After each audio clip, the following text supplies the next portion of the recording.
বড্ড মনে পড়ে ইয়া রাসূলুল্লাহ আপনাকে সাল্লাল্লাহু আলাইহি ওয়াসাল্লাম। যদি তখনকার দিনে যদি আমি থাকতাম, হয়তো আপনাকে অনুসরণ করে চলতাম। আপনার কথাগুলো যেগুলো বলতেন, সেগুলো আমি ইঞ্চি ইঞ্চি পরিমাণ আপনার সঙ্গে করতাম।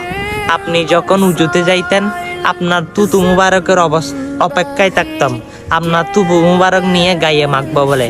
ইয়া রাসূলুল্লাহ, যদি যুদ্ধের ময়দানে থাকতাম, উহুদের ময়দানের মতো, হানজালার মতো আমি আপনি রসুলের জন্য জীবন দিতাম। অবশ্যই আসওয়াতের মতো মদিনার হুর পেলিয়ে আমি আপনার যুদ্ধে সামিল হতাম। হয়তো আইয়ুব আনসারীর মতো এত ভালোবাসা আমি আপনাকে দিতাম।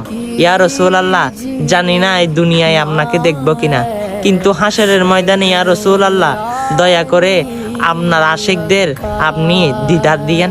ইয়া রাসূলুল্লাহ, আপনার দিদারের অপেক্ষায় থাকবো। ইয়া রাসূলুল্লাহ সাল্লাল্লাহু আলাইহি ওয়াসাল্লাম, আপনি দিদার না দিলে জানি না আমরা কই যাব।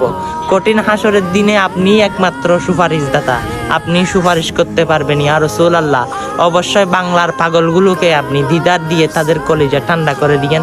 সে রহমতের, সে কলিজার, সে জানের নবীকে যারাই ভালোবাসি, তারাই ভিডিওটা শেয়ার করে এই সুন্দর বার্তাটা সকল মানুষের কাছে পৌঁছে দিই। আমিন।